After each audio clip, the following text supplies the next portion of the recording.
Have you ever seen a big headline about a country like Iran and just stopped to wonder, wait, where is this information actually coming from? Well, today we're diving deep into a source that asks that exact question. It really tries to pull back the curtain on the news we see every day. So let's get right into it. So the source we're digging into today really hones in on this. It points out that when we see reports about Iran, the information is often credited to human rights activists. But then it asks a really important follow-up question. Who are these activists? And what might be motivating them? So, what's the real story here? According to this source, what's going on behind the scenes? That's exactly what we're going to unpack. We're going to follow the trail that the source lays out and see where it leads. All right, first up, let's talk about how these narratives get built in the first place. This brings us to Section 1, a contested narrative, and this idea of echoes in the media. So this source brings up an idea it calls echo journalism. And the argument is basically this. Claims about Iran, whether they're verified or not, get repeated so often by so many different outlets that they create this massive echo.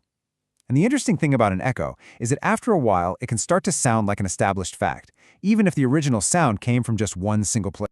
So that naturally leads to the next question, right? Where is that original sound coming from? That brings us to Section 2, the source of information, where we're going to try to unpack what the source calls the paper trail. Okay, so who are these groups putting out the initial reports?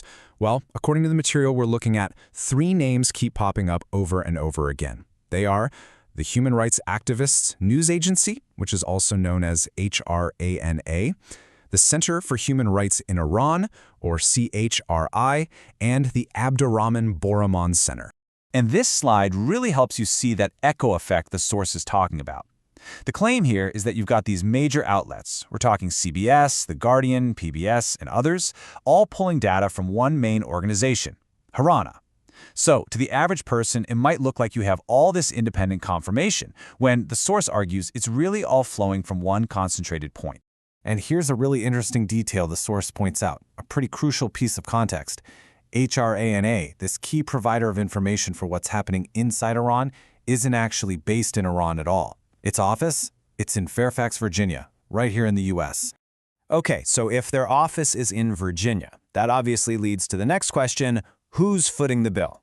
And that brings us right to Section 3, following the money trail, and the role of an organization called the NED.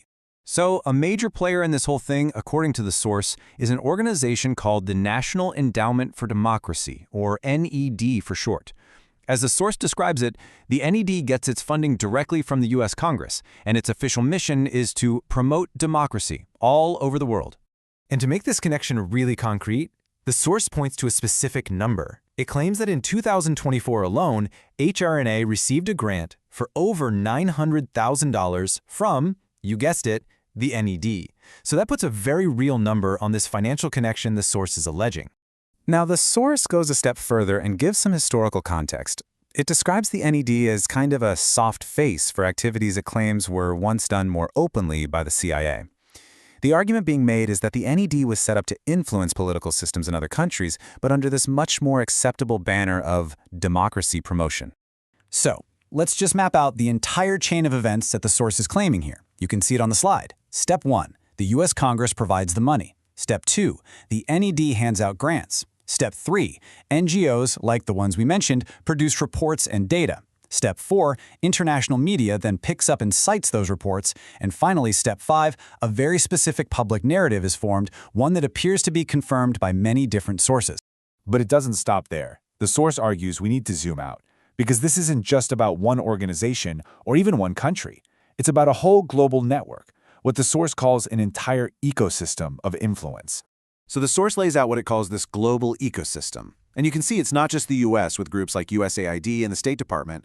It also includes key players in the United Kingdom, like their Foreign Office and BBC Persian, and it stretches across the European Union through bodies like the European Commission and various national governments. So, what does this alleged network actually do? Well, according to the source, it's a whole range of activities.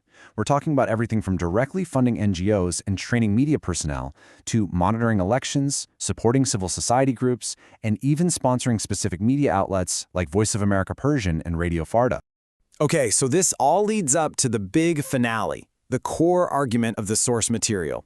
Section 5, democracy or foreign policy. This is where the source really connects all the dots and makes its ultimate claim. All right, so here it is, the bottom line, the central claim from the source's point of view. It's that this huge, complex network isn't really just about promoting human rights for its own sake. Instead, the source presents it as a powerful tool of Western foreign policy, specifically designed to put pressure on strategic rivals. So how does the source back this up? Well, it introduces this idea of a selective application of human rights. The argument is that this network shines an incredibly bright spotlight on the alleged abuses happening in rival countries, while at the same time it stays relatively quiet about similar or sometimes even worse issues in nations that are considered allies. And the source gives a couple of specific examples to really drive this point home. It asks, why is it this massive media and NGO focused on Iran, but then allegedly you hear crickets from these same groups when it comes to human rights issues in Kashmir, or questions about the fairness of the 2024 elections in Pakistan. So, in the end, the source we've been walking through today leaves us with a pretty big question, one that's really worth thinking about. It pushes us to ask, the next time we see a human rights story in the news, what should we really know about where it came from, who funded it, and what the broader context might be? It's a question that definitely encourages all of us to take a deeper look behind the headlines.